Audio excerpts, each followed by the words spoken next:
Paid off their credit cards, fixed their Honda, cancelled my own vacation so they could take one. When I showed up for a surprise visit, I found my clothes in a trash bag outside. My daughter said, "We're moving forward, Dad. You're too clingy." My son-in-law handed me a Greyhound ticket. "Just leave." I walked away without a word, but that weekend, I returned with proof. I'm not good at talking about feelings. I was raised in a time when women worked hard, didn't complain, and put family above everything. I've lived in Toledo, Ohio all my life. Worked at the same accounting firm for nearly 4 decades. I married young, had Sarah when I was 25, lost my husband to a heart attack when Sarah was 8. After that, it was just me and her. I did everything I could to make sure she didn't feel the hole her father left behind. I coached her soccer team, learned to fix bikes, went to every school event even when I was exhausted from pulling double shifts. I said no to myself a lot so I could say yes to her. If she needed something, I figured it out. When she met Derek, I kept my thoughts to myself. I never liked him. He always acted like he was doing the world a favor just by showing up. Smooth talker. Worked here and there but never seemed to hold a job long. Still, Sarah loved him. That was enough for me. Over the past few years, I've done everything for them. They had 2 kids back to back. Money got tight. I paid off their credit cards, over 11 grand. Derek said he was between jobs. They needed their Honda fixed. I paid for that too. New tires, new brakes, oil change, the whole thing. When their refrigerator died, I bought them a new one, had it delivered and installed. I started making the 2-hour drive to their house 4 times a week just to help with the kids. It was exhausting, but I wanted to be there for my grandchildren. I even started learning crafts from Pinterest just to keep the boys busy. Sarah said it helped. She always said, "Thanks, Mom." And that was enough for me. But everything changed the day I found that trash bag on their doorstep. Last summer, I had plans. After years of saving, I was finally going to take a real vacation. A road trip out west, Yellowstone, Mount Rushmore, the Grand Tetons. Just me, the road, and my old Nikon camera. Then Derek got laid off again. Sarah was overwhelmed. "We just need a break," she said. I canceled my trip, told them to take it instead. Gave them $3,000 for the whole thing. I watched the kids while they posted pictures from a cabin in Asheville, hot tubs, hikes, wine tastings. I smiled and liked every single post. Fast forward to a few weeks ago. I hadn't seen the boys in a while. I tried calling, texting, no answers. I figured I'd surprise them. I drove down on a Friday afternoon, stopped at Kroger on the way. Bought snacks the kids like, some steaks for the grill, and new sneakers for Mason, their oldest, who I knew had outgrown his. When I pulled into the driveway, something felt wrong. The curtains were closed, the porch light was on even though it was still daylight. And then I saw it. A black trash bag sitting on the steps. At first, I thought maybe it was garbage they forgot to put out. But as I got closer, I saw a familiar cardigan hanging out. My old blue cardigan was stuffed inside, sleeves dangling over the edge. I moved it around. Everything in that bag was mine. Some blouses, a pair of shoes, even the coffee mug I always used when I visited. The front door opened. Sarah stood there, arms crossed. No smile. "Mom," she said flatly. "We've talked about this. You can't just show up. We're moving forward." I blinked. "What are you talking about?" "You're too clingy," she said. I just stared at her. My chest felt tight. My ears started ringing. Clingy? I hadn't asked them for a single thing. Then Derek stepped out behind her. He was holding a folded piece of paper. "Here," he said, shoving it at me. "It's a Greyhound ticket. It'll take you back to Toledo." I opened it. It was for that same day. They had planned this. I didn't know it then, but this was just the beginning of my revenge. I didn't yell. I didn't argue. I wanted to ask why. I wanted to say, after everything, but I didn't. I just nodded, picked up the trash bag, walked to my Toyota, and drove off. I cried the whole way home. I didn't even know I still could. That weekend, I didn't leave my house. I sat in silence. My phone stayed quiet. No texts, no calls, not even from the boys. On Sunday night, I made a decision. If they wanted to act like I was disposable, they were going to find out what I'd really been doing all this time. I'm not a fool. I'm not just some old woman with a generous heart. I kept records. I kept receipts. I saw things. Things they didn't know I knew. I didn't sleep much that week. I kept going over everything in my head. The way Sarah looked at me like I was a burden. The way Derek just stood there, smug, holding that damn bus ticket like he was doing me a favor. I couldn't stop thinking about how quickly they tossed me aside. But while I was sitting at home, going through all the years I helped them, I remembered something. I had access to things.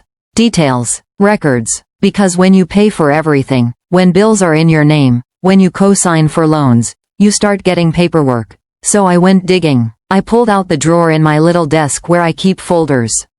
There was a thick stack of documents with their names on it. The car. Registered in my name. Insurance under my account. The refrigerator. Bought on a card I opened for them, still technically under my credit. The house. They were struggling when they applied for the mortgage. So I signed on as a silent co-signer. The bank wouldn't have approved it otherwise. I remembered Derek saying, "It's just a formality. You'll never be responsible for anything." Idiot. I sat there for hours, going through it all. Then I found something else. Something I'd forgotten. 2 years ago, Derek asked me to help him set up a joint checking account. Said it was for a new business. I added $6,000 to help him get started. He never opened the business. I assumed it flopped. Turns out he used it to pay off sports betting losses. What I discovered next would change everything. Logged into the account. It was still under my name, even though I hadn't touched it since. I saw multiple transfers labeled FanDuel, DraftKings, and casino deposit, over $9,000 gone in a year and a half. That's when I stopped feeling hurt and started feeling angry. So I got to work. I printed everything, highlighted key sections. I called the bank, called the insurance company, checked in with a friend of mine from back in my accounting days. Now she works with a real estate attorney. I asked questions, got clear answers. That Saturday, I drove back to Sarah and Derek's house. Not with groceries, not with toys, with a briefcase full of every piece of paper I needed. I didn't go up to the house. I parked across the street and waited. Around noon, they left with the kids. Derek was wearing a designer hoodie. Sarah had new sunglasses. I watched them load into the Honda, the one I paid to fix, and drive off. I walked right up to the front door and rang the bell anyway, just to be sure. No answer. I still had the spare key. They never asked for it back. I let myself in. Inside, everything looked new. There was a flat-screen TV on the wall that wasn't there last year, a wine fridge in the dining room, a new PlayStation on the coffee table. I sat down at their kitchen table, pulled out my paperwork, and took pictures of every single luxury item I could find. Then I left a stack of documents in a folder with a sticky note on top. "Let's talk." And I left. They didn't call right away. It took 3 days. Sarah called first. "Mom, why were you in our house?" I stayed quiet. "You left a bunch of papers here. What is this?" "You read them," I asked. There was a pause. "Derek's handling it." I laughed. "Good luck with that." I hung up. The next day, Derek made his biggest mistake. The next day, Derek texted me. "You're being petty and dramatic. You're not taking the house from your own daughter." I didn't answer. I just sent back a photo of the mortgage agreement, his credit report, and the account with the missing funds. 2 days later, I filed the first action. Removed myself from every joint account, froze the co-owned bank card, canceled the car insurance since it was under my name. I called the mortgage lender and told them I was pulling my financial support. That meant their loan would get re-evaluated. And with Derek's gambling and no steady job history, they weren't going to like that. They came to my house that weekend, not with apologies, with threats. "You're seriously trying to ruin us?" Derek shouted. "After everything we've done for you?" I didn't invite them in. I stood in the doorway, looked him dead in the eye. "You mean after everything I've done for you?" Sarah looked tired. She didn't say a word at first. Then she whispered, "Why are you doing this?" I stepped aside and pointed to a table inside where the photos were spread out. "All I ever did was help. All I ever asked was to be treated with respect. You kicked me out like I was trash. This is me saying you don't get to do that without consequences." Derek tried to push past me. I didn't let him. "You want to fix this?" I said. "Get your act together." Pay me back, or get out of that house before the bank does it for you." They left, not before Sarah turned around and looked at me with wet eyes. "You were supposed to be family." I nodded. I was. And I closed the door. A week later, I got a letter in the mail from a lawyer. Apparently, Derek and Sarah were trying to file a restraining order against me. Said I was harassing them and endangering their kids. I almost laughed. I'd never once raised my voice around those boys. Never laid a hand on anyone. But then my lawyer found something that changed everything. I took the letter straight to my own lawyer, the one my friend helped me connect with. He took one look at the paperwork and said, "This is sloppy. It won't go through, but it does tell me something. They're scared. They should be." While I was sitting in meetings and filing forms, my lawyer found something bigger. A second property Derek had recently tried to purchase using my co-signature. He'd forged it, plain as day. He'd scanned my signature from an old check and slapped it on a digital form. That's when things changed. What had started as betrayal turned into criminal activity. I filed a police report, took everything we had, the bank records, the forged forms, emails showing Derek had access to my financial information without consent. We even found a message where he joked to a friend, "The old lady's money is good for something." It made me sick. Within a few days, detectives were in contact. Fraud, forgery, identity theft. Suddenly this wasn't just a family dispute. It was an open investigation. That same week, I got a phone call from someone I didn't recognize. "Is this Margaret Carter?" the voice asked. "Yes, this is Angela. I work at Riverside Elementary. I hope you don't mind me calling. Your number was still listed as an emergency contact for Mason." My stomach turned. "Is something wrong?" She sighed. "I probably shouldn't say much, but there's been some neglect concerns. He's been showing up hungry, tired, wearing shoes that are 2 sizes too small. He said he misses you." I had to sit down. While Derek was out gambling and Sarah was trying to sue me, my grandson, the same one I bought shoes for just weeks ago, was showing up to school looking like no one gave a damn. I asked Angela to keep me updated quietly. She agreed. Said a few other teachers had started documenting things. Said Mason mentioned that Grandma used to bring us food, so I called Child Protective Services. I told them everything I knew. They said there was already an open file. That's when I knew this wasn't just about revenge anymore. This was about saving my grandkids. I started going through old photos, texts, anything that showed I had a long-standing role in their lives. I printed out pictures of birthdays I planned, medical appointments I'd taken them to, school pickups and daycare drop-offs. I built a case, not to get custody, not yet, but to prove I had been there and that they needed someone who gave a damn. Derek and Sarah must have found out, because the next time I saw them, it wasn't in court. It was in the parking lot of the elementary school. Derek walked right up to me, angry, face red, fists clenched. "You think you can take my kids?" I didn't flinch. "I'm not trying to take them.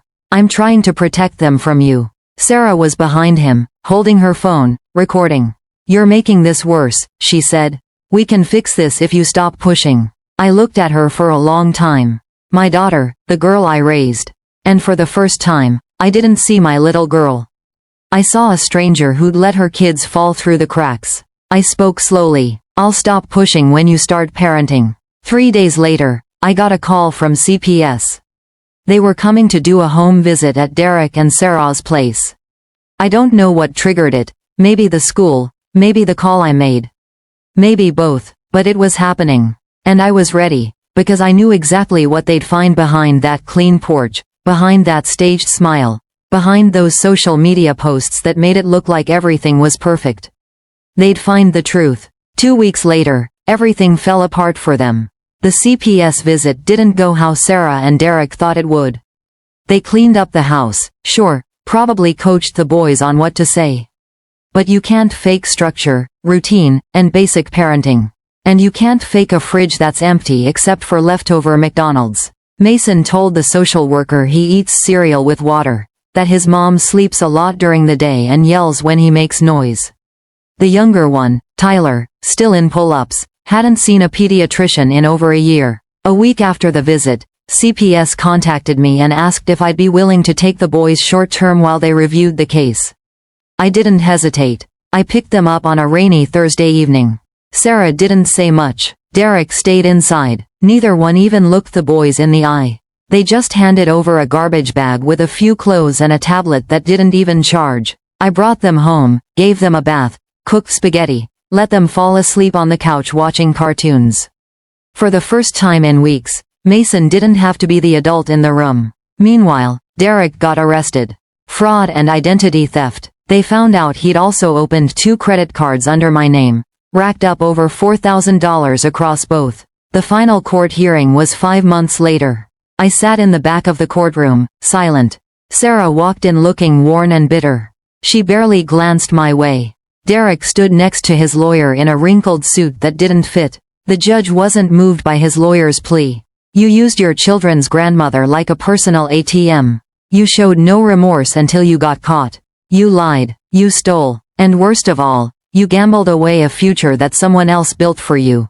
Derek got 18 months in state prison. No parole for the first 12. After the sentencing, Sarah tried to talk to me outside the courthouse. Mom, I made mistakes. I see that now. Can we just go back to how it was? I looked at her for a long time. I would have given you everything. I did give you everything. And you gave me a trash bag and a bus ticket. She swallowed hard. So that's it? No, I said. That's not it. I handed her an envelope. Inside was a full list of everything I had paid for over the last 10 years. The car, the credit cards, the house, vacations, food, kids' clothes, repairs. And at the bottom, a bill. $134,910.38.